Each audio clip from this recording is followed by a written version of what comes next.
Eu gosto muito de um poeta gaúcho chamado Mário Quintana, muita gente o conhece, é um homem estupendo, que deu um azar danado, morreu há 20 anos, na mesma semana que o Ayrton Senna.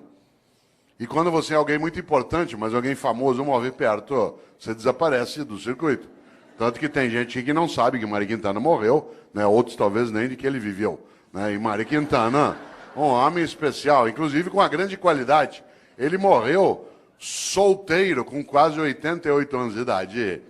E ele tem a melhor resposta que eu já vi para não se casar. Todas as vezes que alguém perguntava a Mário Quintana, mas por que o senhor nunca se casou? Ele dizia, sempre preferi deixar dezenas de mulheres esperançosas do que uma só desiludida. Que é um argumento ecológico, é um argumento que nos ajuda, né, a pensar um pouco. Pois bem, Mário Quintana tem uma trova especial. Ele disse, um dia pronto, me acabo. Seja o que tem de ser, morrer, que me importa, o diabo é deixar de viver. Olha só, um dia pronto, me acabo. Seja o que tem de ser, morrer, que me importa, o diabo é deixar de viver. E quando que você e eu deixamos de viver? Quando a gente tem uma vida pequena, banal, fútil, inútil, superficial. Afinal de contas, nós somos mortais. Isso significa que nós não temos a eternidade para ter uma obra que honre uma vida para que ela não se apequene. No livro Qual é a Tua Obra, aqui mencionado, que aliás dá título a esta palestra, eu menciono também, né, um autor britânico do século XIX chamado Benjamin Disraeli. Benjamin Disraeli foi, inclusive, o primeiro-ministro da Rainha Vitória. Benjamin Disraeli diz o seguinte, a vida é muito curta para ser pequena. A vida é muito curta para ser pequena. Já basta que ela curta seja para que eu consiga apequená-la de algum modo. E quando a gente apequena uma vida que já é curta, quando a gente tem uma vida banal, fútil, inútil, superficial, morna. Interessante. Nós temos hoje aqui um grande grupo de homens e mulheres que no campo do município ou do estado atua na atividade pública, isto é servidor. É aquele ou aquela que tem uma capacidade imensa de fazer algo especial, ganhar a vida cuidando de vida. Você quer coisa mais honrosa do que ganhar a vida cuidando de vida, mas não da própria vida. Também da própria vida, mas do conjunto da vida numa comunidade, numa cidade, num estado. E nesta hora, quero lembrar algo. De fato, a vida é muito curta para ser pequena. Nós estamos quase terminando o mês de novembro. Esse mês teve, no dia 2, a lembrança por parte de uma parcela dos cristãos que criaram o seu dia de finados. O dia de finados tem uma finalidade, fazer com que você e eu nos lembremos de algo especial, que mortais somos. Aliás, você sabe que nós somos o único animal que é mortal. Porque embora todos os animais morram, nós somos o único que, além de morrer, sabe que vai morrer. Por exemplo, teu cachorro está dormindo sossegado agora. Teu gato está lá, numa boa. Você, desde que eu falei, está pensando.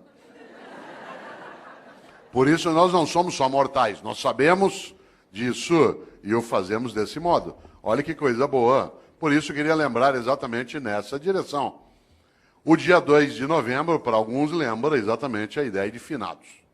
E é interessante porque este mês, curiosamente, ele é o penúltimo mês do ano. Mas ele nem sempre foi assim. Olha que coisa. Aliás, se o teu filho te perguntar, por que o mês de novembro é o mês 11? O que o mês de dezembro é o mês 12? O que você vai responder? Talvez você não saiba, mas como lembrou o presidente, eu sei. Em compensação, tem muita coisa que você sabe e eu não sei. Muita coisa que você conhece eu não conheço. Sorte sua e sorte minha. Soubéssemos as mesmas coisas, nós íamos ficar nos repetindo. Ainda bem que você sabe uma coisa, eu sei outra, a gente troca e cresce. Vida é isso. É a capacidade de partilha. Parênteses, dentro do parênteses, partilha. Vida é partilha. Homens e mulheres que não sabem partilhar não têm uma vida que possa ser tão elevada. Afinal de contas, uma vida que tem abundância é aquela em que há partilha. Exemplo, nós nos aproximamos da lembrança do Natal para algumas pessoas.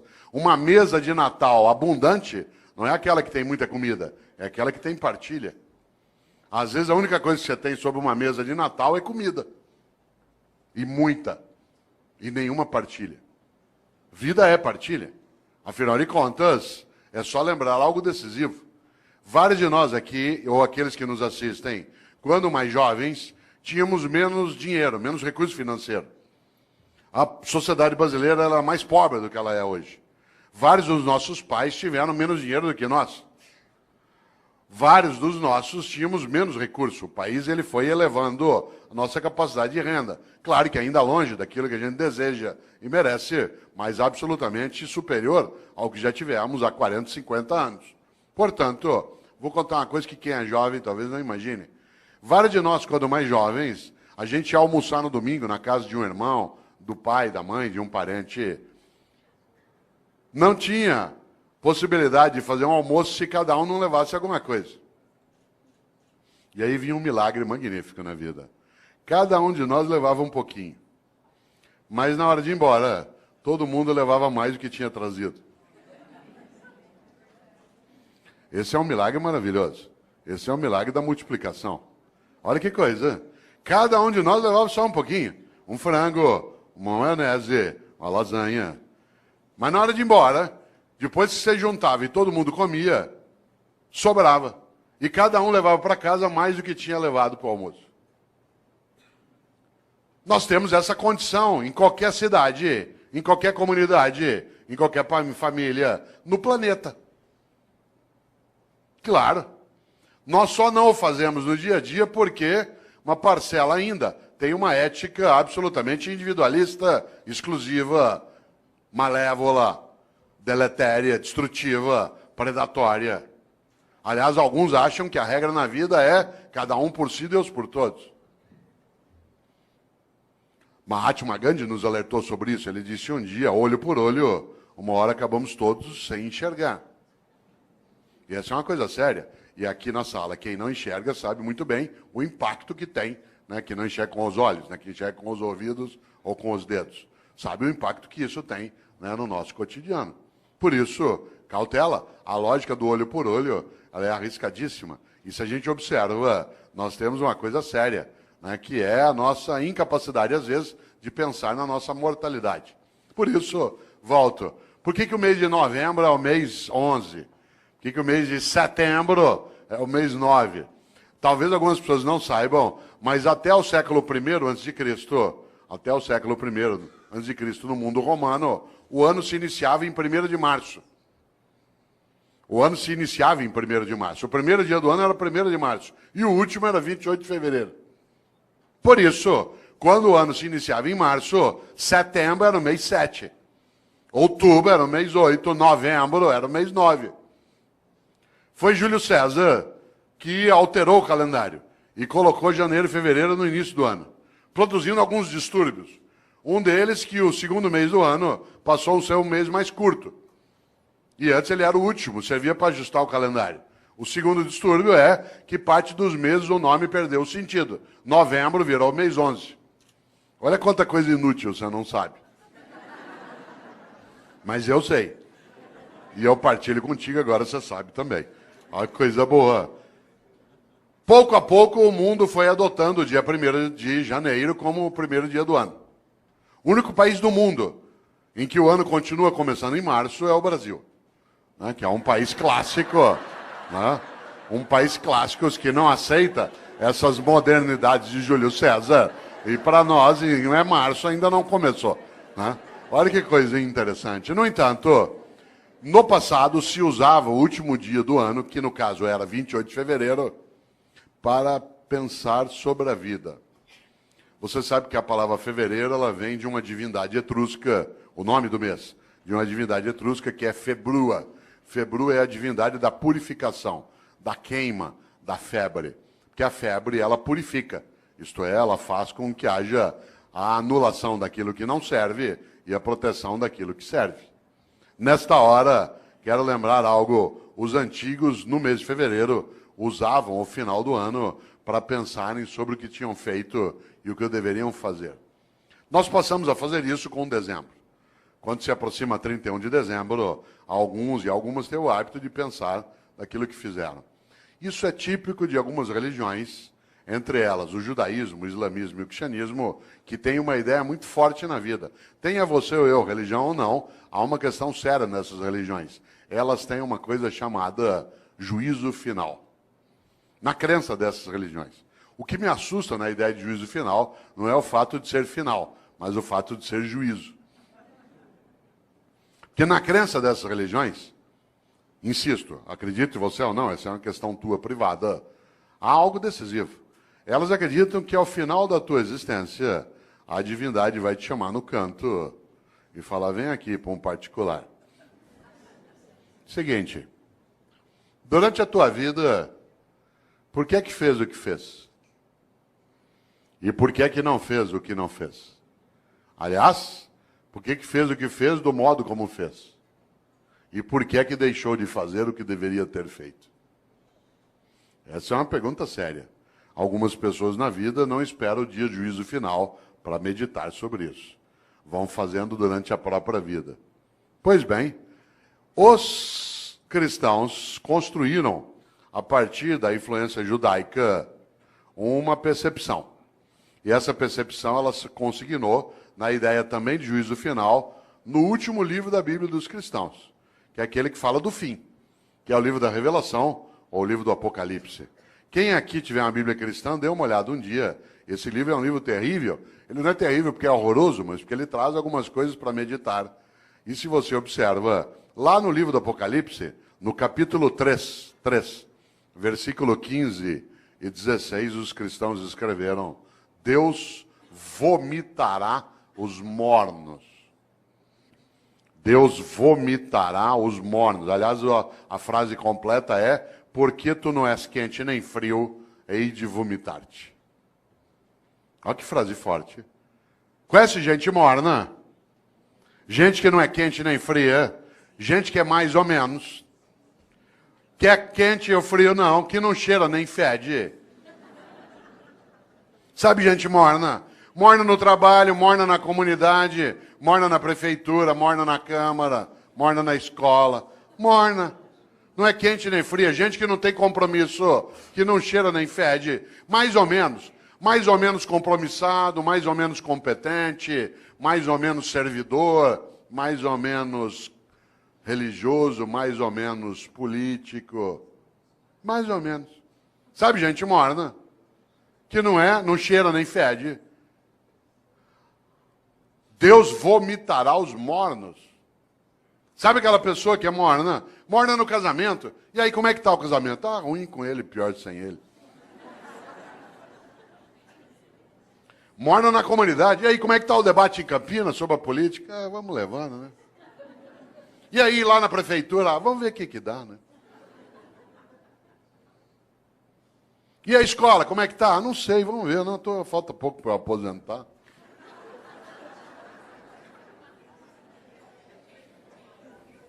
Deus vomitará os mornos.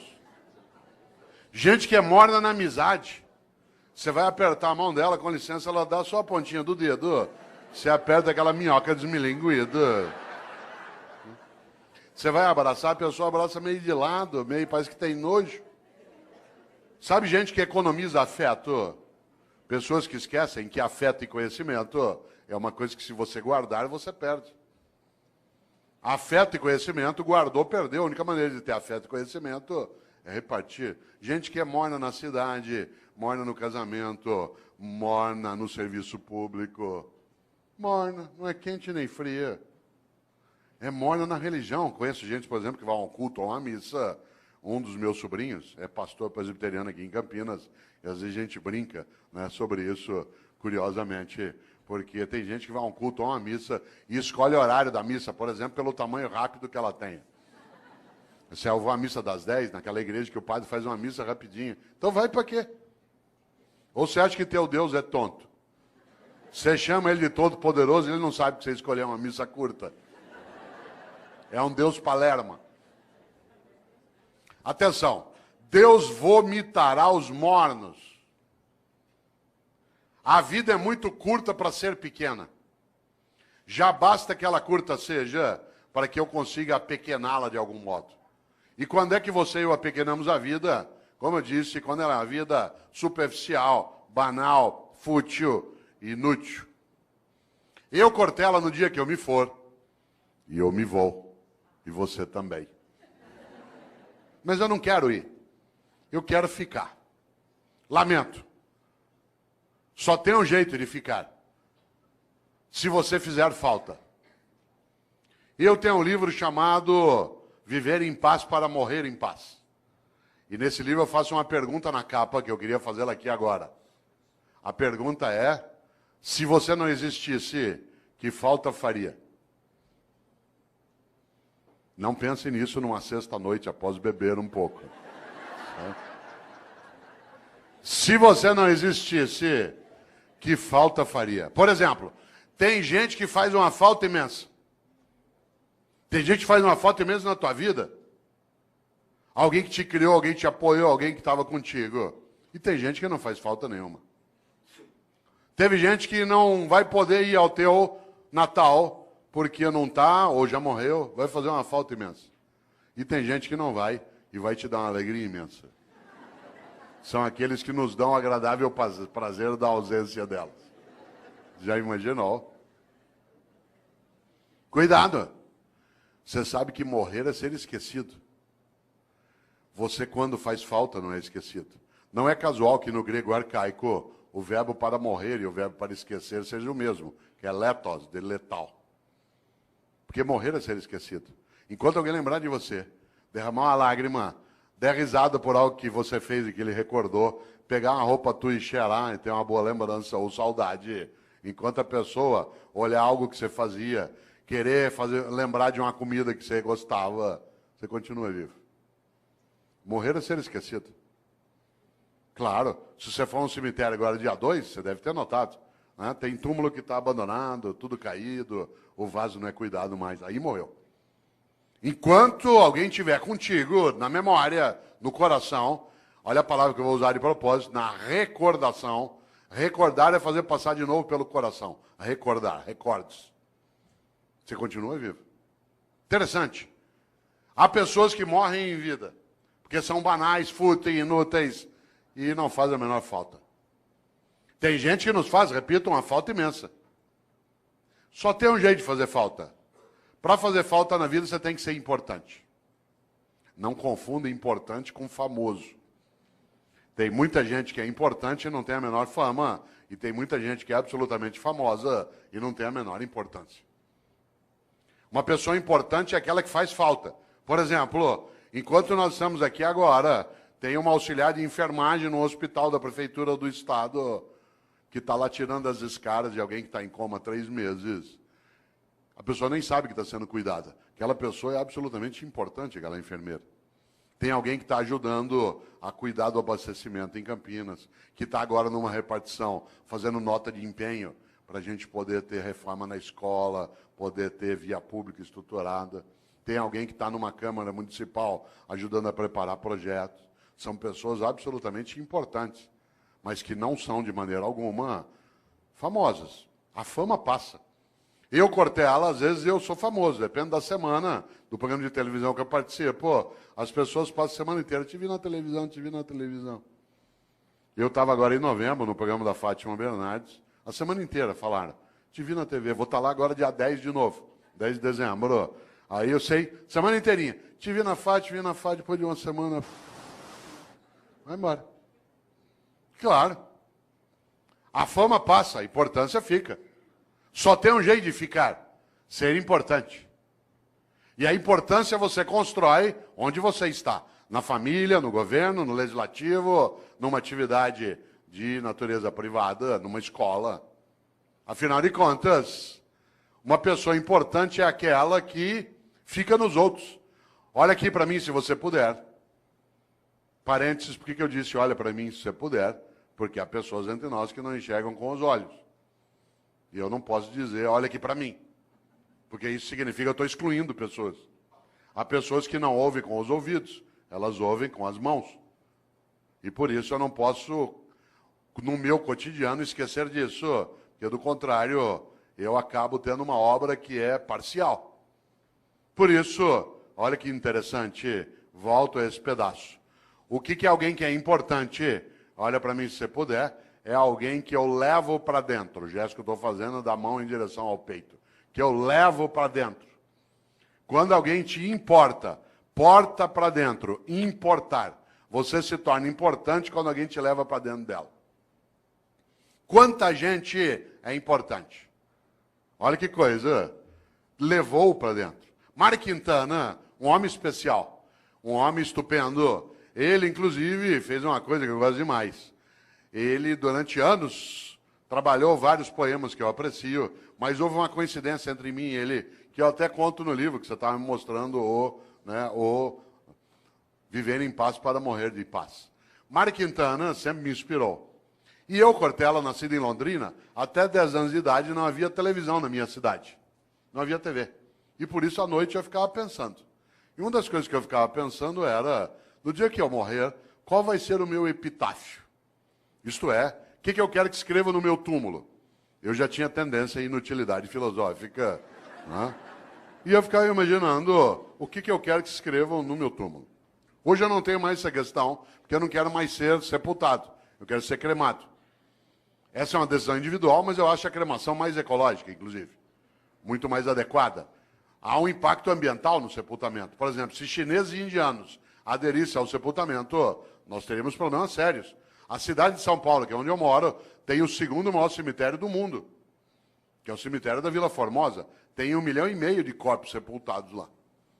Você imagina o impacto disso no lençol freático, na proliferação de insetos, de roedores. É uma questão séria, mas é uma questão cultural séria. Eu, inclusive, quis debater na cidade de São Paulo o uso do crematório, porque São Paulo só tem um crematório, que é da Vila Alpina. E eu quis fazer uma campanha pela cremação na cidade de São Paulo, quando eu era secretário de Educação. Consegui, inclusive, o patrocínio da Caixa Econômica Federal para fazer cartaz, para debater, e só não fiz porque a prefeita, na época, que era Luiza Erundina, achou que a cidade não ia entender direito. Ela estava certa. Mas eu tinha feito um cartaz, que eu vou usar ainda, né? Vou usar, não deu. Era um cartaz que o patrocínio da Caixa para discutir cremação, escrito assim, vem para a caixinha você também. Certo? Mais claro, né? Mais claro impossível. Eu, claro, hoje não quero mais ser sepultado, mas quando eu queria, eu ficava imaginando qual seria. Aliás, minha mãe, que é uma pessoa, como várias das mães de alguns aqui, absolutamente importante, mas não é famosa, ela é contrária à cremação. E como toda mãe, ela acha que ela é eterna. Porque ela não quer desistir de cuidar. Essa é a obra dela. E há uma coincidência gostosa em casa. Ela nasceu no dia 5 de março e eu também. Eu nasci no dia do aniversário dela. Família organizada, faz planejamento estratégico, né? E uma coisa boa é que nós fazemos aniversário, claro, no mesmo dia e acontece uma coisa evidente. A comemoração é sempre junto. E você sabe que aniversário a gente fala de vida e de morte, por causa da idade. E no aniversário que ela fazia 84 anos, o ano passado, né? Ela fazia 84 anos, nós estávamos em volta, netos, bisnetos, todo mundo ali, alguns dos meus filhos, e eu lembrei para um dos filhos algo na hora do almoço. Falei, vocês não esqueçam, né, que papai quer ser cremado, não quer ser sepultado. Minha mãe, aos 84 anos de idade, virou e falou assim, eu não vou deixar você ser cremado. Claro, é Highlander. Por quê? Por uma razão, quem ama não desiste. Quem ama não desiste. Quando você está começando a desistir de algo, é porque você está começando a deixar de amar. E é interessante, porque qual é a suposição? Que ela vai adiante e vai cuidando. Nessa hora, volta a um polo, nesse pedaço. Eu, em Londrina, um dia cheguei ao epitáfio que eu queria. Aí eu sosseguei. Encrenca. Há 8 anos eu fui a Porto Alegre, cidade a qual eu vou com frequência, e todas as vezes que eu lá vou, visito as coisas do Mário Quintana. Porque ele viveu 27 anos finais de vida num hotel no centro de Porto Alegre, que foi fechado, vendido, se transformou ali na Casa de Cultura Mário Quintana. E eu lá fui, como faço sempre, há 8 anos. E pela primeira vez, eu nunca tinha feito isso, não é proibido. O quarto em que ele viveu, ficou lá a escrivaninha dele, a mesa, né, o guarda-roupa, os livros dele. E aí eu cheguei lá e comecei a mexer no caderno do Mário Quintana. Não é proibido. De repente, quase caí sentado, porque ele houvera anotado no caderno qual era o epitáfio que ele queria para o túmulo dele. E eu quase caí sentado, porque ele tinha escolhido para o túmulo dele a mesma coisa que eu tinha escolhido para o meu. Claro que ele não copiou de mim. Né?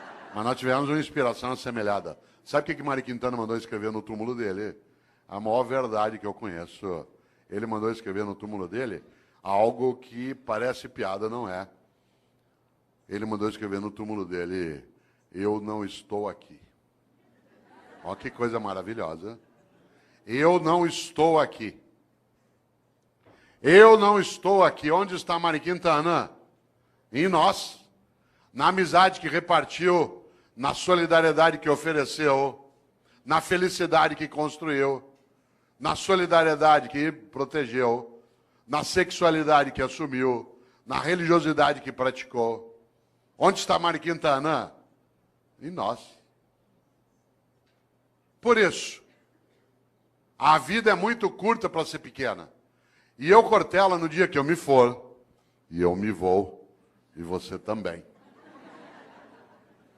eu quero ficar. Só tem um jeito de ficar, na minha obra.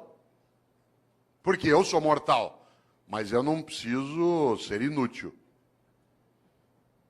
A minha mortalidade é presente, mas a minha vida não precisa ser desperdiçada. Por isso, lembra esse fato. No dia que eu me for, eu quero ficar. Só tem um jeito de ficar, nas outras pessoas. Eu sou professor há 40 anos. Parte da minha obra é exatamente isso. Alguns aqui são servidores públicos há 15, 20 anos. A tua obra é aquilo que você faz no dia a dia para ajudar a proteger essa comunidade. Outros trabalham em tribunais de conta. A tua obra é exatamente a cuidar daquilo que é o recurso público, da lisura da vida, da capacidade da decência. Alguns atuam no legislativo, outros no executivo, outros atuam no executivo dentro da atividade docente, né, dentro de uma escola, outros no hospital, outros num conselho, outros cuidam de família. Qual é a finalidade? Não ser inútil. É interessante isso, porque se você observa, de fato, volto eu e insisto, a vida é muito curta para ser pequena. E nesta hora, uma das coisas que dá inutilidade, superficialidade a uma vida é aquela em que a pessoa não percebe e nem pensa qual é a obra que ela tem. Eu, no livro Qual é a Tua Obra, conto uma experiência relacionada a serviço público meu direto. Eu, quando era secretário de Educação na capital, percebi um dia uma coisa muito interessante. Todas as vezes que um secretário vai visitar uma escola, e secretário de Educação visita escola todo dia. Quem que ia comigo? Quem que ia comigo? O meu assessor. Quem ia comigo no Opala, na época? De chapa dourada, junto com a segurança. Entrava na escola, tinha banda, tinha salgadinho, a gente era levado para a sala da diretoria, as crianças cantavam a Aquarela do Toquinho. Eu tenho trauma até hoje, de tanto ouvir a Aquarela do Toquinho. Dava 2, 3 vezes por dia. Um dia eu falei isso pro Toquinho, eu falei, ô Toquinho, eu adoro tua música, mas eu tenho trauma dessa. Quem que ia comigo? A pessoa já convertida. Isto é, aquela que era do projeto político, que tinha entrado no mandato. E, portanto, já estava previamente convencida de qual era a finalidade do que se fazia. Quem é que não entendia direito o que fazia? O servidor do dia a dia. Isto é, no andar que eu era secretário, lá no fundo tinha uma cozinha, onde ficava Dona Maria, sim, uma pessoa real, que fazia café o dia inteiro para servir no gabinete do secretário. Porque a gente vai recebendo pessoas e tomando café. No mesmo andar, lá no fundo, ficava um rapaz que tirava cópia xerográfica. No andar de baixo ficava a contabilidade, onde se fazia a nota de empenho. Sabe o que a Dona Maria achava que ela fazia na Secretaria de Educação? Café. Sabe o que o rapaz que tirava cópia xerográfica achava que fazia na Secretaria de Educação? Tirava cópia xerográfica. A moça que fazia nota de empenho achava que o trabalho dela era fazer nota de empenho. O que ela não tinha visão? Da obra. E por isso eles estavam na rotina do dia a dia. A rotina. Não havia um entusiasmo. Um dia eu decidi mudar essa lógica. E decidi que, em vez de ir comigo visitar a escola, com banda, com merenda, com criança, com tudo, em vez de ir quem já estava convertido, era melhor levar pessoas do dia a dia da secretaria. E aí eu passei a avisar. Quem vai comigo agora nas visitas vai ser o pessoal do dia a dia do gabinete, que tem as várias atividades. A primeira que foi comigo foi Dona Maria. Com uma novidade. Primeiro, andar no carro do secretário. Segundo, no banco de trás. Terceiro, joelho com joelho. Com batedores da Polícia Militar na frente, como é na capital às vezes, ou da Guarda Metropolitana. E ao chegar na escola comigo, não só privar de uma conversa, que não tinha que ser comigo, eu estou falando da simbologia da autoridade. Né?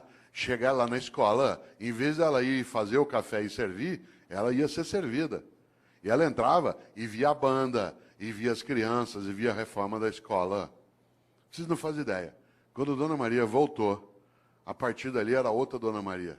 De repente ela entendeu uma coisa, que o que ela fazia na Secretaria de Educação não era café, era educação. E aquilo que ela fazia, que o jeito dela de fazer educação era fazer café, virava escola, criança, cidadão atendido.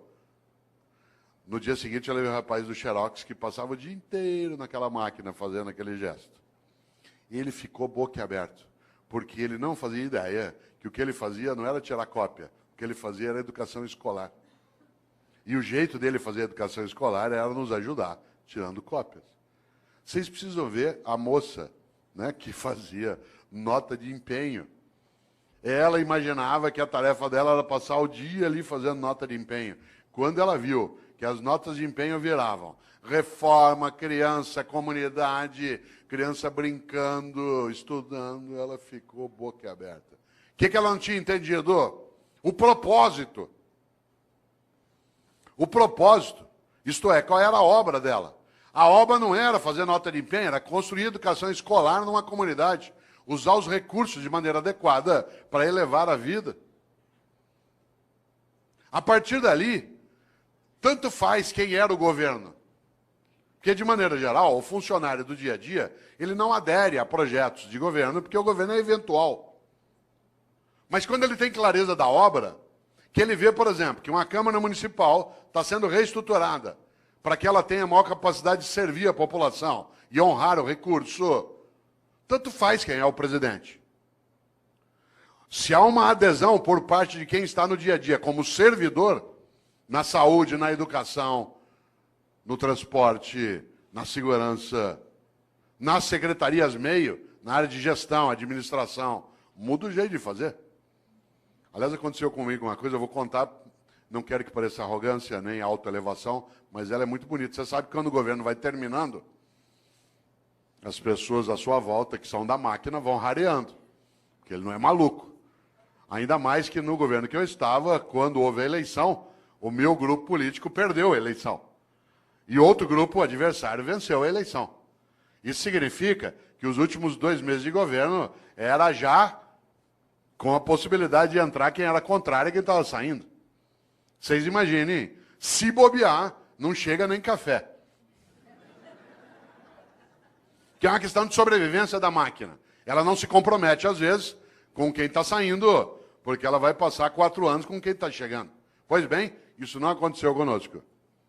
E não é porque éramos nós, e nem porque as pessoas aderiam ao tipo de projeto político que se tinha, mas eles começaram a entender aquilo que era o projeto de cidadania, do qual ele estava envolvido, que independia do governo eventual que estava ali. A tal ponto que aconteceu uma coisa curiosa.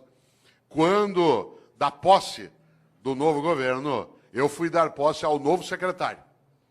Estava ele e todo o staff dele aqui. E nós estávamos saindo lá de cá. E o auditório lotado, na época era na Avenida Paulista, lotado de servidores que estavam ali para a posse de quem chegava e a despedida de quem partia. Pois bem, aconteceu uma coisa que até hoje eu me arrepio de lembrar, e não tem a ver só comigo, tem a ver com o projeto em geral. Na hora que eu terminei a minha fala e transmiti o cargo, é a hora de quem perdeu sair e honrar aqueles que vão comemorar a vitória e o governo deles. E, portanto, eu me levantei e toda a minha assessoria, como se levantou junto. Claro. E aí eu fui saindo. Quando eu fui saindo, todos os servidores levantaram e fizeram um corredor polonês. Fizeram uma fila dos 2 lados e nós fomos saindo e eles foram batendo palma. até a gente sair do prédio. Vocês imaginem, em tese, no serviço público, isso é arriscar a cabeça em alto nível. Só não foi porque quem estava chegando, no caso, que era o vice-prefeito de São Paulo, que também se tornou secretário de Educação, também ele era professor, que era o professor Solon Borges dos Reis, que já faleceu, que era do CPP. Mas olha que coisa maravilhosa. Eu estou falando isso não para exaltar a nós, inclusive porque uma parte das pessoas não tinha nenhum vínculo ideológico, ou nenhuma simpatia, né, pelo grupo político, mas ele tinha porque ele percebeu algo decisivo, que era a obra. Porque a gente estava tentando que ele não fosse morno. Por isso, vida com propósito. Coisa curiosa, há pessoas que estão nessa área e que não o têm. E que têm uma obra diminuta, pequena. Por isso eu vou contar uma coisa. No serviço público, algo que é muito perigoso, que é gente morna.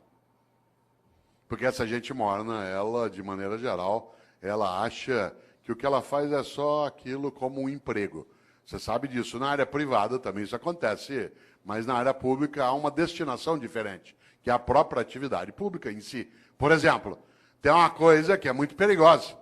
Na minha área, que é a educação escolar, vou contar uma coisa que quem é professor aqui, ou professor, sabe. Tem gente que atua no ensino público e no ensino privado. E se comporta de um jeito no ensino privado e de outro no ensino público. No ensino privado, participa das reuniões, das atividades. No ensino público, tira todas as licenças, vê tudo que pode. Aliás, tem gente que atua em ensino público e despreza a escola pública. Despreza. Ameaça o filho com a escola pública. Você não está estudando, você vai ver, vou te pôr numa escola pública, você vai ter que conviver com aquela ralé. Essa pessoa tem que ser decente e ir embora. Porque é absolutamente nojento que alguém afira, aliás, os rendimentos da área pública e não respeite a área pública. É absolutamente nojento receber aquilo que se tem sem que se respeite quem paga. É absolutamente nojento imaginar que se possa ganhar o sustento em algo que se despreza. Isso é comum. Isso é comum, inclusive, a pessoas que no dia a dia, você sabe, eles argumentam que ele vai ser mais ou menos, também pelo salário que me pagam. Você já imaginou esse princípio aplicado ao corpo de bombeiros? Tua casa está pegando fogo, já apagaram a sala, a cozinha. De repente você olha, o bombeiro está enrolando as mangueiras, guardando. Fala, onde você vai? Ué, 5 horas, é o meu horário. Então, mas está pegando fogo lá. Não, mas ó, é o meu horário, me paga até essa hora. Já imaginou um cirurgião no hospital fazendo uma sutura de apêndice? Tem que dar 20 pontos na sutura, ali no teu ponto de Mark Barnes, para poder fechar direitinho, porque não tem equipamento para fazer laparoscopia. O que ele faz? No 8º ponto, fala, vou parar aqui mesmo, pelo que me pagam. 8 pontos tá bom já. Você já imaginou? Você sabe que há pessoas que se conduzem desse modo no cotidiano. Obviamente que eu não estou falando de trabalhar sem remuneração, estou falando de outra coisa. Da capacidade de entender o quanto que a vida é muito curta para ser pequena. E algumas pessoas se apequenam no modo como se relacionam na atividade que desenvolvem. Por isso, volto eu aqui a uma questão, você que ainda tem um tempo de desespero até 11 horas. Qual é a tua obra? Quando você se for, e você se vai, e eu também, o que vai ficar? O que vai ficar que não estrague, não apodreça? E repito, não seja objeto de disputa odiosa. Isto é, o que você e eu fazemos que honra nossa própria existência? Interessante. Uma das coisas mais marcantes quando se pensa em gestão e liderança é gerir para elevar a vida coletiva. Atuar de maneira que não seja cínica. Ética não é cosmética. Ética não é cosmética, não é uma coisa de fachada. Desse ponto de vista, claro, se nós imaginamos o propósito daquilo que fazemos, é a nossa capacidade de ganhar importância. Eu já observei, você também, várias situações em que algumas pessoas, elas não deveriam estar naquela atividade, especialmente em alguns ramos da atividade pública. porque ela, primeiro, não merece que o povo pague o salário dela, porque ela finge, e segundo, ela despreza aquele lugar. Mas há outras pessoas que, é claro, merecem muito mais do que recebem. Há outras pessoas que, de fato, têm que ser honradas no dia a dia, na atividade pública, mas nem sempre. Afinal de contas, como você bem lembra, há uma coisa aí que é decisiva, que marca, inclusive, nossa percepção. A ideia que se tem até, né, e que não pode, de maneira alguma, ser deixada de lado de pessoas que não querem se apequenar. Curioso.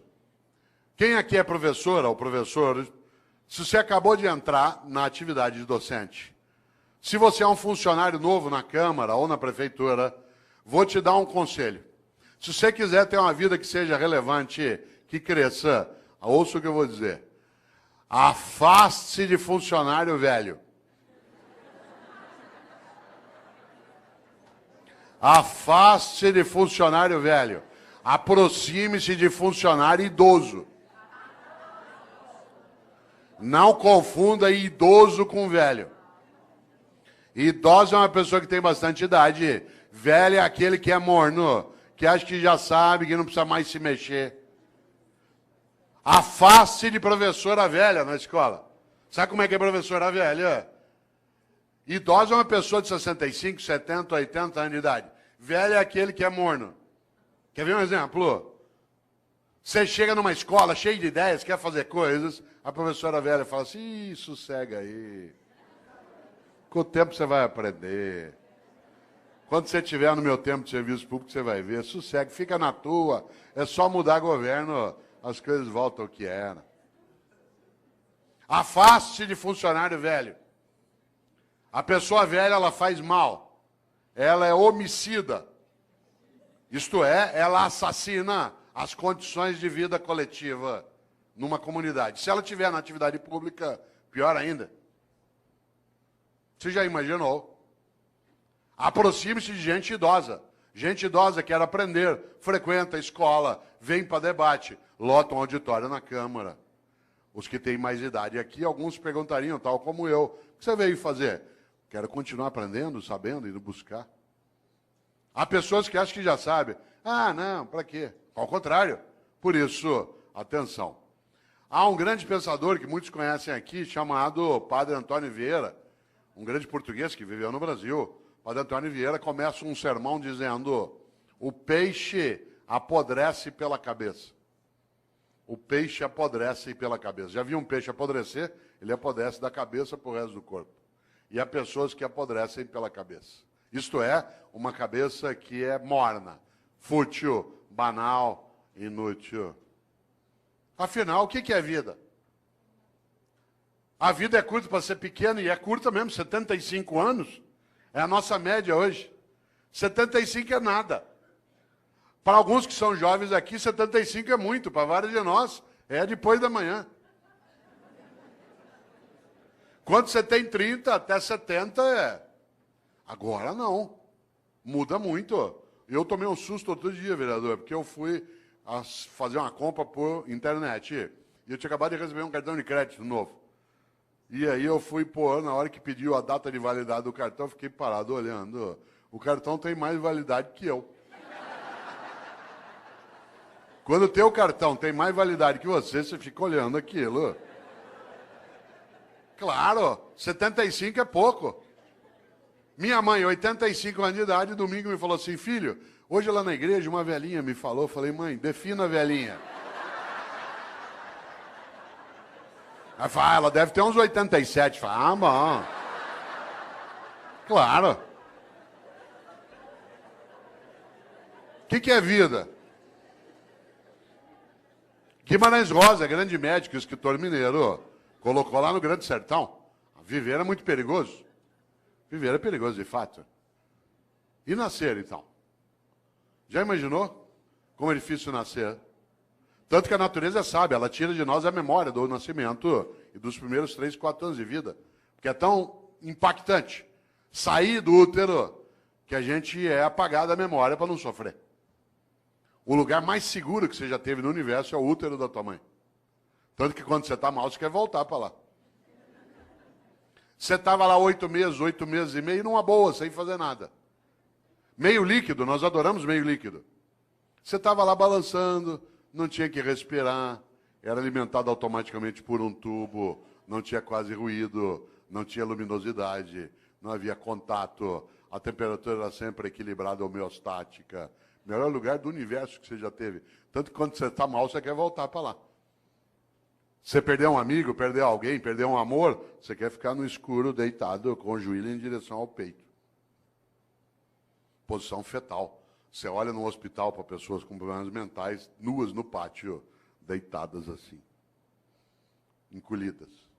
Claro, você estava lá numa boa, sossegado. De repente, depois de 8 meses e meio, esvaziou o líquido. E você começou a sentir contrações à tua volta. E foi escorregando, escorregando, escorregando. E alguém te segurou. E você sentiu contato pela primeira vez. Te ergueu, tirou do útero. Tinha luz no ambiente. O ruído aumentou, mudou a temperatura. E a pessoa te ergueu, te deu um tapa na bunda. E aí você fez o primeiro gesto fora do útero, que é... Porque o último vai ser...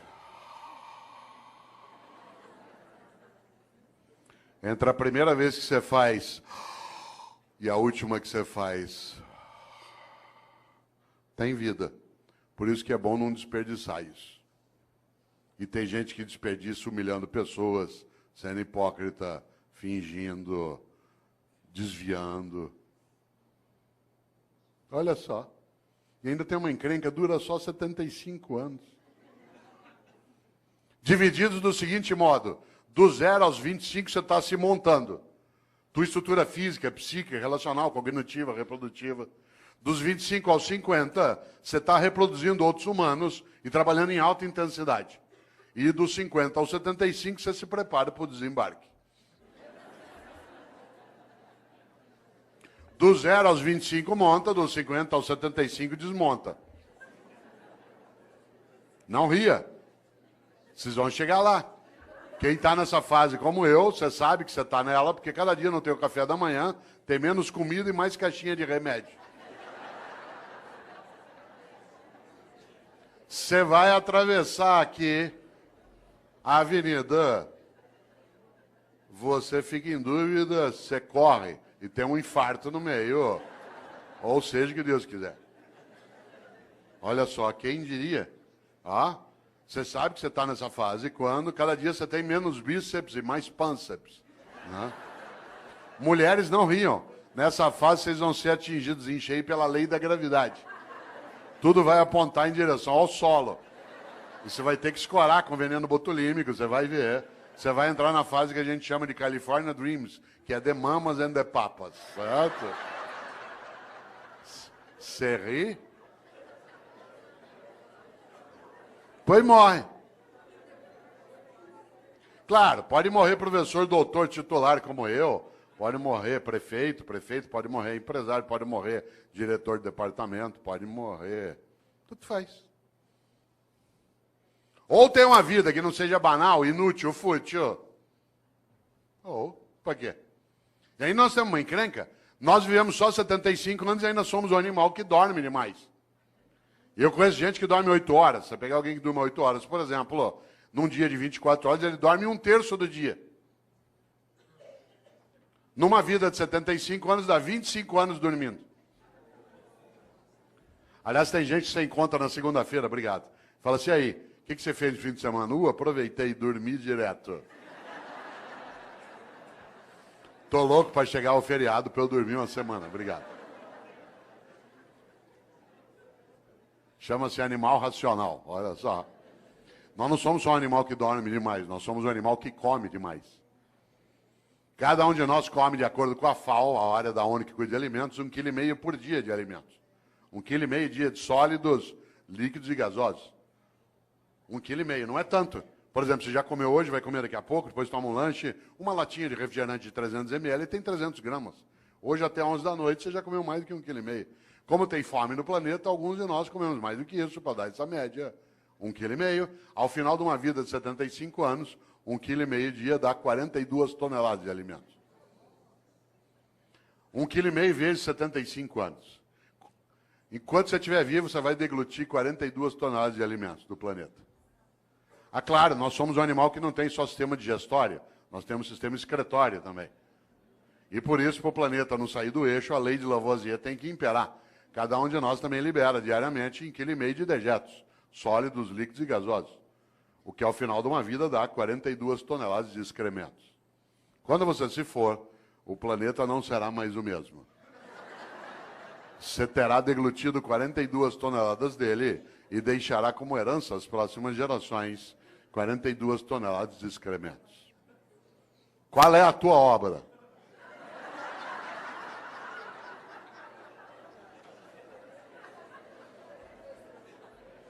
Você sabe que tem gente que leva a vida desse jeito. Ela destrói o ambiente, humilha pessoas, furta, desvia, finge, só para poder dormir mais que necessita, comer e excretar em banheiros especiais. Esse é o reino da mediocridade. As revistas que mais vendem são as que mostram chiques e famosos nas suas camas, nas suas mesas e nos seus banheiros. Os programas de TV que mais fazem sucesso são os que mostram pessoas trancadas numa casa ou numa fazenda, comendo, bebendo e excretando pelos 7 ou 8 orifícios que tem. Reino da mediocridade. Tem gente que diz que não tem 1 hora por dia para brincar com o filho, para ver lua junto, para fazer uma oração, para estudar. Mas tem 1 hora por dia, sabe para quê? Para ficar parado vendo gente comendo, bebendo e excretando. É tão forte isso que qualidade de vida para nós hoje, o que é? Cada um tem um quarto com banheiro. O anúncio não é que você vai ter qualidade de vida numa casa que tem uma cozinha grande com uma mesa comprida, onde todo mundo vai ficar em volta. Não, é cada um ter um banheiro. É vida privada, isso é subir na vida. Cada um poder ter um banheiro dentro de casa. Você já imaginou? Não é o lugar da partilha, da convivência. Isso é um risco. Claro. Já pensou? Depois morre. Se bobear, não fará falta. Interessante. Aliás, sabe o que uma pessoa fala quando ela está morrendo? Quem aqui é da área de medicina sabe disso? Eu me lembro o tempo que dava aula na Santa Casa, em alguns momentos em São Paulo, que se ia até a UTI. Numa UTI é um lugar onde tem mais complicação. Sabe o que as pessoas falam quando estão morrendo? Ela não gruda em você, com licença, professor. Ela não gruda em você e diz assim, doutor, pelo amor de Deus, deixa eu viver mais um dia que eu quero mandar em mais gente. Doutor, por favor, deixa eu ficar vivo mais 1 semana que eu quero humilhar mais algumas pessoas. Doutor, pelo amor de Deus, deixa eu ficar vivo mais 2 dias que eu quero comprar mais um carro. Sabe o que as pessoas falam quando estão morrendo? Ela gruda em você e diz, doutor, pelo amor de Deus, deixa eu ficar vivo mais um dia, só para poder abraçar o meu irmão, com quem eu briguei faz 10 anos, a gente nunca mais se falou. Doutor, por favor, deixa eu ficar vivo mais 1 semana, só para poder brincar com os meus filhos. Eu achei que eu não tinha tempo para fazer isso. Doutor, pelo amor de Deus, deixa eu ficar vivo mais 1 hora, só para poder dizer para minha mulher o quanto que eu amo, porque eu achei que se eu falasse muito isso, ela ia ficar mal acostumada, o que é verdade. Sabe do que as pessoas falam na hora da partida? Daquilo que importa na travessia. E como disse um dia o grande Guimarães Rosa, o importante não é chegar nem partir, é a travessia. E a travessia você faz com outros e outras. Por isso, qual é a tua obra? Minha obra não é ser imortal, coisa que não sou, mas é ser eterno. E eu não sou eterno do ponto de vista religioso, eu sou na obra que deixo, naquilo que ajudei a fazer naquela cidade, naquela família, naquela repartição, naquela secretaria, naquele legislativo. Algo que no dia que eu partir, e eu partirei, e você também, que eu não tenha medo de me perguntarem por que fiz o que fiz. Você já imaginou? Essa é uma das coisas mais fortes. Agora eu vou te contar uma coisa. Aproveitando que você ainda tem quase 26 minutos de desespero. Muita gente não quer nem saber dessas questões. Sabe por quê? Porque ela quer viver de maneira automática, robótica. Para que pensar sobre isso? Para que pensar sobre a obra?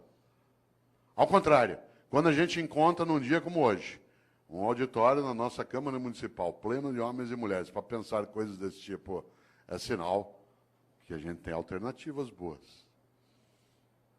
Isso é um belo sinal daquilo que a gente precisa e precisa fazer. Nesta hora, volta a um polo. Há pessoas que envelhecem a cabeça, a prática e a percepção. Ela não frequenta uma escola porque ela acha que já sabe. Nem uma escola de governo, nem uma escola do legislativo. Gente velha acha que já está pronta. Isso é um perigo. Um dos meus filhos, o André, que tem 37 anos, ele até faz o prefácio de um livro meu, chamado Não Nascemos Prontos. O André, quando ele tinha 18 anos, um dia ele estava fechado no quarto dele em casa, em São Paulo, ouvindo rap. Eu gosto de rap, mas não é qualquer rap que eu gosto. E eu estava na sala em casa ouvindo ópera. Eu gosto de ópera, mas não é qualquer ópera que eu gosto. Música boa para mim é aquela que me emociona. Se ela me emocionar, ela é boa. Quem aqui gosta de ópera sabe que ópera a gente ouve um pouquinho mais alto. Ele saiu do quarto dele injuriado por causa da altura da música. Hoje ele gosta de ópera, na época não. Veio até a sala e falou, pai, pelo amor de Deus, desliga isso, pai. Aliás, eu estava ouvindo uma área do Puccini, que é maravilhosa, que eu não posso cantar aqui porque ela é para soprano, chamada Mio Babino Caro, meu papaizinho querido, que é magnífica. A Maria Callas a gravou um dia. Pena que eu não posso cantá-la aqui, né, por ser para soprano, mas talvez você a conheça. Eu até dou risada, porque tem gente que coloca essa área na igreja em cerimônia de casamento, na hora da bênção das alianças. Eu falei isso outro dia aqui em Campinas. E é curioso, porque ou a pessoa não entende de ópera, ou ela entende muito de casamento, porque a área fala de uma menina que vai se matar.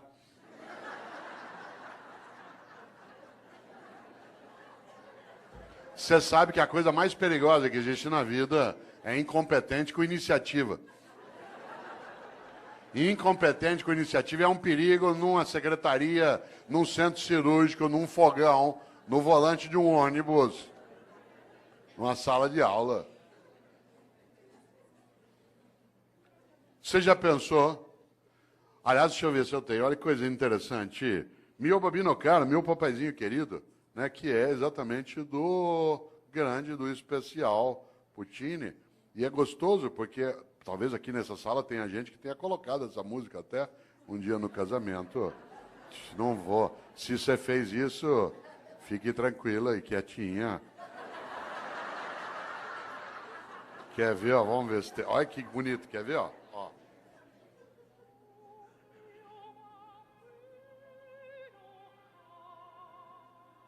Ó, meu papaizinho querido.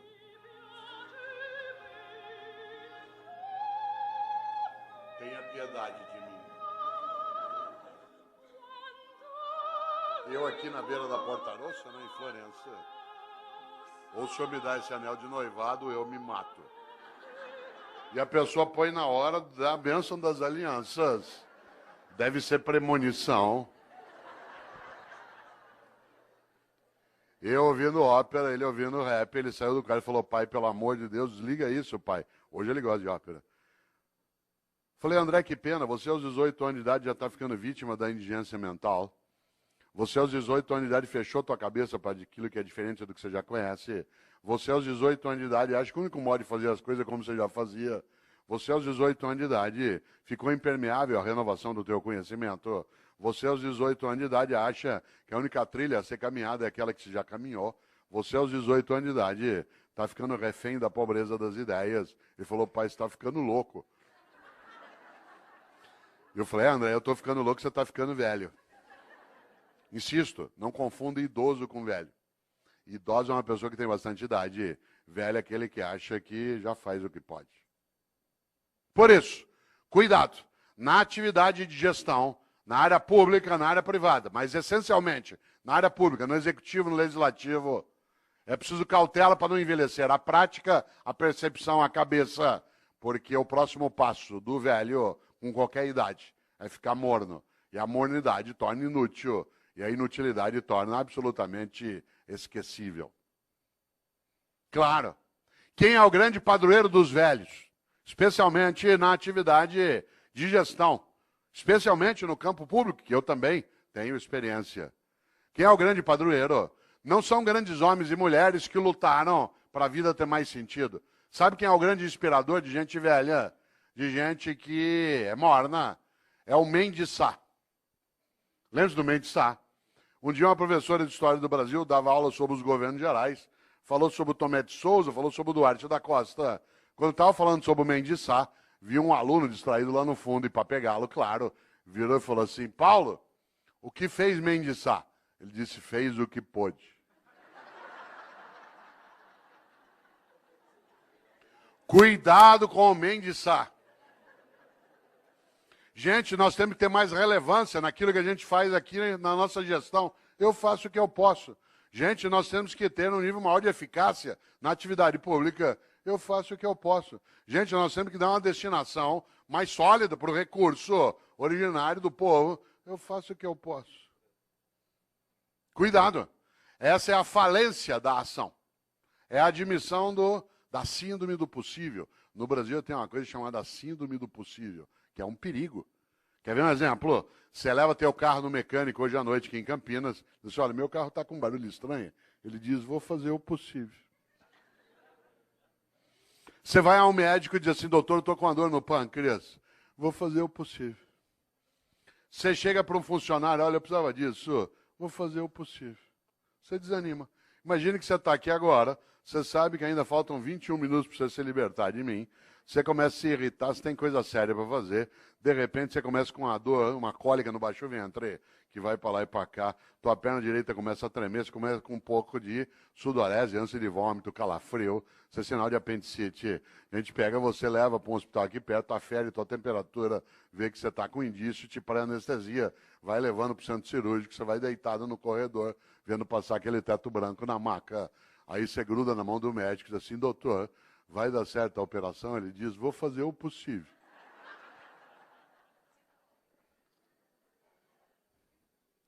Você quer ficar ali mesmo. Nessa hora nós temos de aprender uma coisa com os norte-americanos. Não é tudo com eles que a gente aprende, não é tudo deles que a gente rejeita. Tem várias coisas deles que a gente não precisa aprender.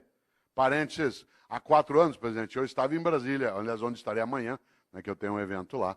Eu estava em Brasília e trabalhando ali 3 dias e estava lá o Obama, com a comitiva. Por coincidência, eu fiquei no mesmo hotel que a comitiva do Obama, exceto ele. Durante 3 dias, toda hora que eu entrava, eu era barrado e revistado pela segurança norte-americana. 3 dias sendo revistado. No terceiro, não aguentei. Cheguei para o chefe da segurança norte-americana e falei o seguinte, eu sou brasileiro. Eu vou te contar uma coisa. Nós nunca demos um tiro num presidente nosso. Por que eu ia querer dar no teu? Certo? Nós nunca. O único presidente nosso que morreu a bala, ele deu o tiro nele mesmo.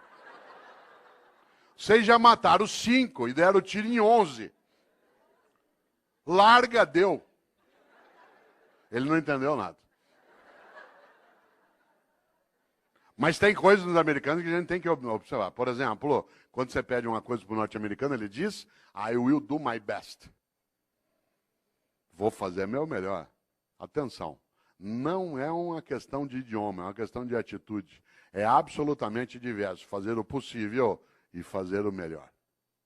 Por isso, pergunto aqui para você agora, mas não quero que você responda, só que você reflita. Na tua atividade, na atividade que você tem no executivo, na prefeitura, no estado, está fazendo o possível ou o melhor? Não é o melhor do mundo, é o teu melhor, na condição que você tem, enquanto você não tem condições melhores para fazer melhor ainda. Pergunto de novo, mas não responda. Está fazendo o possível ou o melhor? Insisto, não é o melhor do mundo, se for ótimo, é o teu melhor, na condição que você tem, enquanto você não tem condições melhores para fazer melhor ainda. Porque se você ou eu, podendo fazer o meu melhor, me contento com o possível, eu caio num lugar perigoso chamado mediocridade. Uma pessoa medíocre é aquela que é morna, que está na média, que não é quente nem fria. Lembra quando você chegava da escola que tinha boletim escrito, o pai olhava 6 em português, 5,5 em matemática, 4 em história. Pai, deu para passar. Medíocre. Deixa, eu toco minha vida. Isso é mediocridade. Insisto, uma pessoa medíocre é aquela que, podendo fazer o melhor, se contenta com o possível. Exemplo, mediocridade é falta de capricho. Capricho, sabe o que é capricho? Capricho é você fazer o teu melhor na condição que você tem, enquanto você não tem condições melhores para fazer melhor ainda. Exemplo, minha mãe e eu moramos na mesma rua em São Paulo, por coincidência, e às vezes eu passo na casa dela no fim da tarde. E mãe conhece. Às vezes ele olha para mim, 5 da tarde, e fala assim, você não almoçou ainda, né? E eu falei, não, eu comi um negocinho na universidade. Ela falou, peraí, que eu vou fazer um negócio para você. E é aquela coisa meio mágica de algumas mães. Em 5 minutos aparece uma coisa para eu comer. Eu sou filho de italiano, uma coisa comum. Um pouco de talharina com azeite e sal em cima, mais nada. Eu, com a fome que eu estou naquela hora, comeria o prato vazio. Portanto, ela pode fazer qualquer coisa. Mas sabe o que ela faz? Faz um macarrão com azeite e sal. Mas antes de servir, pega um tomatinho cereja, corta em 4 e põe em cima. Capricho. Capricho é você fazer o teu melhor na condição que você tem, enquanto você não tem condições melhores para fazer melhor ainda. Eu, no Paraná, quantas vezes, caipira, ia até a roça visitar a casa de alguém, quem aqui conhece sabe, na roça, aquela casa que a gente chama de pau a pique, casa de barro com madeira trançada, entrava na casa, chão de terra, tudo varrido. Tudo varrido, capricho. Ah, mas o chão já é de terra, capricho. Fazer o melhor na condição que tem, enquanto não tem condições melhores para fazer melhor ainda, para não ser medíocre. Pedia eu para tomar um gole d'água na roça. A mulher corria pegar uma canequinha, daquela de alumínio, toda amassada. Areada. Passava areia em volta. Ah, mas já é pobre mesmo. Epa, pobre, mas é limpinho. E tem gente que não é pobre, limpinho não é. E tem gente que é pobre e não é limpinho. Medíocre. Pobre na roça tem roupa de ver Deus. Vai à igreja. Pode, a roupa não é nova, às vezes tem remendo, mas está limpinha. E põe no sol para coarar. Quantas vezes eu, como secretário de educação na capital, ia visitar uma escola municipal. Teto caindo, água escorrendo, culpa nossa do poder público. Mas a escola toda arrumada, limpinha, as carteiras em ordem, velhinhas, mas em ordem. Florzinha, sala dos professores. Capricho. Capricho é você fazer o teu melhor na condição que você tem, enquanto você não tem condições melhores para fazer melhor ainda. Tem gente que é medíocre. E aí a obra fica medíocre. Ah, mas do jeito que me pago. Ah, mas do jeito que é. Ah, mas eu não tenho condição. Todos os dias nesta cidade, às 3:30 da manhã, algumas pessoas acordam, pegam 2, 3 ônibus ou a moto e vão trabalhar no resgate do Corpo de Bombeiro ou do SAMU. Passa o dia tirando gente do meio de ferragem. Para ganhar no fim do mês 3.200, 3.400. Já imaginou? O que ele faz ali? O melhor. Se você perguntar para ele por que ele faz, ele falou, porque é importante fazer. Fazer o melhor naquela condição. Ah, mas eu não tenho desfibrilador na viatura, ou eu não tenho material de sutura. Fazer o melhor na condição que tem, enquanto não tem condições melhores para fazer melhor ainda. Eu conheço professor e professora, que é a minha área de rede pública do Estado da Prefeitura, que tem uma carência imensa de material e faz um trabalho magnífico, porque faz o melhor naquela condição, enquanto não tem condições melhores para fazer melhor ainda. Há pessoas que, em nome da condição, degradam a ação, em vez de ter um trabalho que é concomitante. Luta para melhorar as condições e vai fazendo melhor com aquelas que tem. Ah, mas aqui é assim, eu faço o que eu posso. Por isso, cautela. Quero aproveitar agora esses teus 13 minutos de desespero para pensar um pouco uma ideia dentro disso. Para a vida ter propósito, para você e eu não termos uma vida banal, fútil, inútil, superficial. É preciso, acima de tudo, que nós sejamos capazes de fazer o nosso melhor. Para isso é necessário pensar na obra. Para isso é preciso, acima de tudo, não ser morno ou morna. Afinal, como eu disse várias vezes e repito, a vida é muito curta para ser pequena. E a gente é pequena quando tem uma vida banal, fútil, inútil, medíocre. Nesta hora, Você conhece gente que é mãe medíocre, pai medíocre. O medíocre não é o que é pobre, não é o que não tem recurso, é aquele que com o recurso que tem não cuida do melhor modo que consegue com aquele mesmo recurso. Você tem cidade em que o executivo quase não tem condição e ele cuida do melhor modo, naquela condição. Ah, mas aqui é assim, cautela. Nesta hora, quero lembrar algo decisivo. Um dos homens que eu mais admiro na história é um pensador italiano do século VI, chamado Benedetto di Nursia, Bento de Núrcia, que os católicos, os anglicanos e ortodoxos chamam de São Bento. São Bento criou uma ordem religiosa, uma ordem maravilhosa chamada beneditina, com um lema magnífico. Aliás, um belo lema para a ordem religiosa, porque o lema da ordem beneditina é ora et labora, reza e trabalha. Reza e trabalha, porque só rezar sem trabalhar as coisas não acontecem. E só trabalhar sem rezar as coisas perdem reverência. Reza e trabalha. Mas o mais interessante é que Bento de Núrcia, o São Bento, criou uma regra de funcionamento para a ordem beneditina. Essa regra diz o que o monge pode e não pode fazer, deve e não deve fazer. E eu quero trazer aqui, para ir amarrando a reflexão, aquela regra que para mim é a mais importante.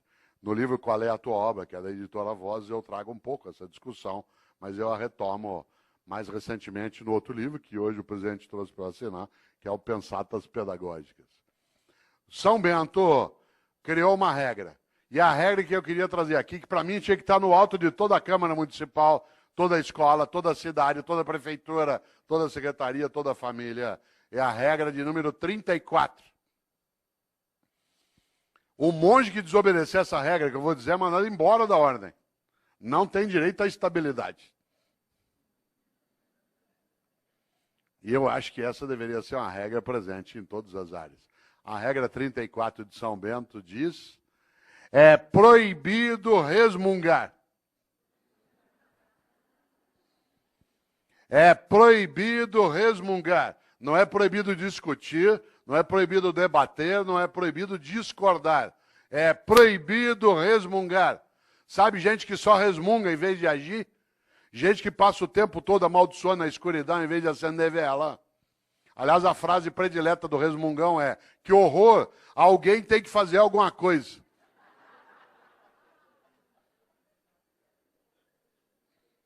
É proibido resmungar. Não é proibido discutir, debater e discordar. Mas o resmungão é medíocre. Aliás, todo resmungão é vagabundo. Toda resmungona é vagabunda. E a melhor maneira de não precisar fazer nada é acreditar que nada pode ser feito. Por isso, todo vagabundo e toda vagabunda tem uma característica: é pessimista. Aliás, é tão vagabundo que nem chama a si mesmo de pessimista, chama de realista. Porque a melhor maneira de não precisar se mexer é achar que não há nada que vale mexer. Por isso, todo vagabundo ou vagabunda é pessimista e prefere acreditar que nada pode ser feito. Tudo que você propõe, ele diz, não vai dar certo. Vamos fazer uma escola legislativa e não funciona. Vamos fazer uma escola de governo para quê? Vamos mexer na organização da Câmara, vamos estruturar um tribunal de contas no Estado que cada vez mais possa dar decência ao recurso coletivo. Isso aqui no Brasil. Opa! O pessimista é, acima de tudo, alguém que se aproxima do bandido. Não por escolha, mas por omissão. Como diz uma antiga frase, os ausentes nunca têm razão. Vamos fazer uma palestra para discutir qual é a tua obra e isso não funciona, não vem ninguém. Ó.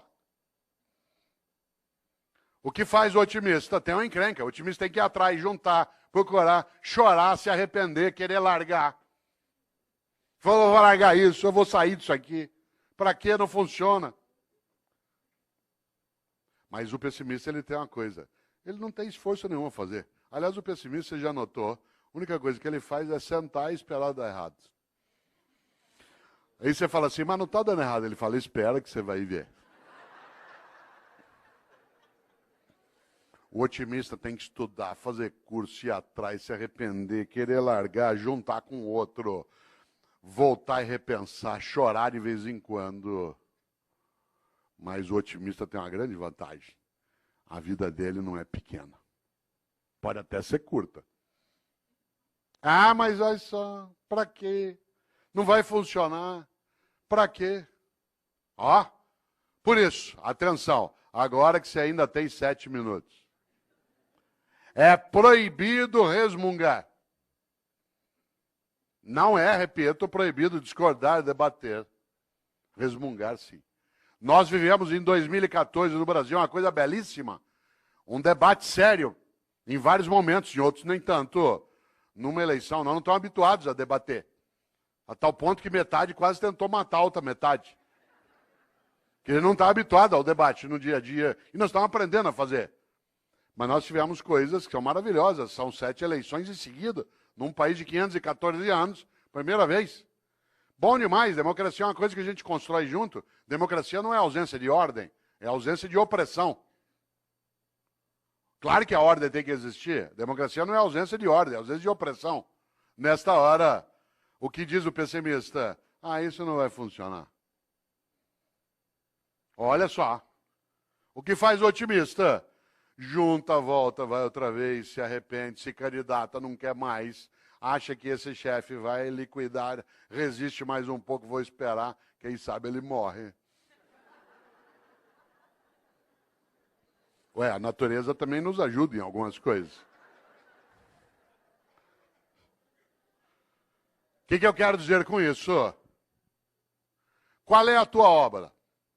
Quando você se for, e você se vai, e eu também, o que vai ficar? Eu tenho certeza, você não quer ser medíocre, nem eu. A gente não quer ter como nosso patrono Mendes Sá. Eu faço o que eu posso. A gente não quer envelhecer a cabeça, a prática, a percepção, a própria vida. O que a gente quer? Fazer o melhor na condição que a gente tem, enquanto a gente não tem condições melhores para fazer melhor ainda. Diz, mas Cortella dá na mesa, sabe por quê? Porque tanto faz se eu faço o melhor ou não, não vai acontecer nada. Essa é a hora que é necessário lembrar exatamente que é proibido resmungar. Você só terá uma coisa a ganhar se você não for medíocre. Uma vida que não seja fútil, inútil, banal. Afinal de contas, independentemente de existir ou não, um juízo, essa é uma questão individual, vale algo decisivo. De novo, Mário Quintana. Um dia pronto, me acabo. Seja o que tem de ser. Morrer que me importa. O diabo é deixar de viver. Aliás, outro gaúcho, Aparício Torelli, que apelidou a si mesmo de Barão de Itararé, tem uma frase que parece óbvia, não é? Ele dizia, a única coisa que você leva da vida é a vida que você leva. A única coisa que você leva da vida é a vida que você leva. Mas eu queria lembrar, para ir amarrando, algo especial. Um grande homem estupendo, chamado Albert Schweitzer. Um homem que, inclusive, tem influência sobre a cidade de Campinas, porque pessoas que dirigem aqui, o Boldrini, estudaram com Schweitzer e o conheceram também. Schweitzer foi um grande professor e um grande médico. Aliás, ele foi o Nobel da Paz, de 1952. Schweitzer, quando tinha 30 anos de idade, achou que como professor era pouco, que ele queria ser mais importante, não famoso, mais importante. E ele decidiu aos 30 anos de idade fazer medicina. E aí ele foi embora. E 7 anos estudando medicina. Formou-se, sabe o que ele fez? Foi embora para a África, lá para o Gabão. E ficou 50 anos no Gabão, meio século, colocando a vida dele a serviço dos outros. Aliás, no dia que ele morreu, tem uma coisa curiosa. O corpo do Albert Schweitzer está sepultado na Europa, mas o coração está no Gabão. Porque quando ele morreu, o povo do Gabão quis o coração dele, fisicamente. Está sepultado lá no Gabão. Schweitzer, tem uma frase para você e eu não esquecemos, e é a penúltima que direi. Disse Schweitzer um dia, a tragédia não é quando um homem morre. A tragédia é aquilo que morre dentro de um homem enquanto ele ainda está vivo. Olha só, a tragédia não é quando um homem morre. A tragédia é aquilo que morre dentro de um homem enquanto ele ainda está vivo. E o que não pode morrer? A dignidade de uma vida que não seja banal, fútil, inútil, superficial. Mas queria lembrar algo que, aliás, é a última frase do livro Qual é a Tua Obra?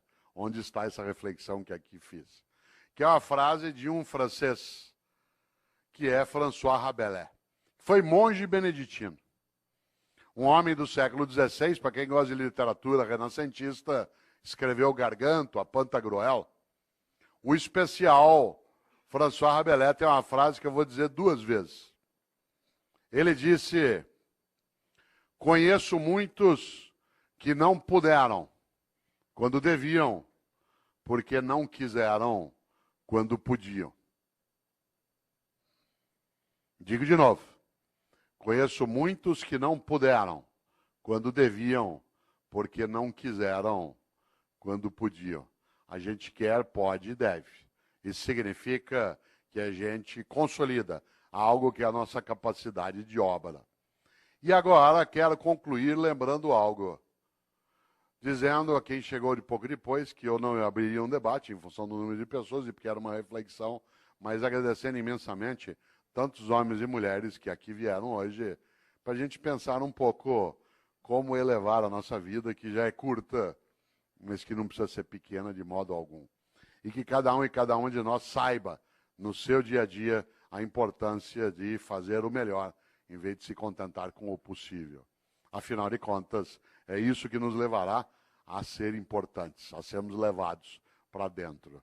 Por isso, quero terminar com uma frase de alguém que eu acho especial, que é Chico Xavier. Eu não sou espírita, não tenho nenhuma crença reencarnacionista, mas acho Chico Xavier um homem santo. Aliás, se eu tivesse alguma autoridade sobre os católicos, ia pedir para nomeá-lo santo, de tão importante. Ele passou a vida, em vez de resmungar, tentando serenar as pessoas, fazendo o que podia, que era o melhor dele na condição que tinha. Chico Xavier, como sabe aqui os espíritas, tem uma frase que serve para você e para mim, porque alguns dizem assim, mas Cortella, agora é tarde. Chico Xavier dizia, embora ninguém possa voltar atrás e fazer um novo começo, qualquer um pode começar agora a fazer um novo fim. Olha só, embora ninguém possa voltar atrás e fazer um novo começo, qualquer um pode começar agora a fazer um novo fim. Por isso, lembro eu aqui para fechar, você e eu temos sim de construir uma vida que nos torne importantes. E quando a pergunta vier, se você não existisse, que falta faria, ter clareza da resposta. Termino de vez, já disse isso 2 vezes, mas está lá, 11 horas. Termino de vez me despedindo também, agradecendo, cumprimentando o presidente da Câmara, me despedindo com um cumprimento árabe. Eu sou casado com árabe, com uma mulher árabe, né? E os árabes, quem aqui é árabe sabe, os árabes se despedem, tem a ver com a palestra, de um jeito especial. Ele aperta a mão, presidente, e diz, vida longa e morte rápida. Isso é uma coisa funda, olha só. Vida longa e morte rápida. Viva bastante, mas quando for a tua hora, se for a tua hora, que seja de imediato. Esse é um desejo fortíssimo. Vida longa e morte rápida. Obrigado.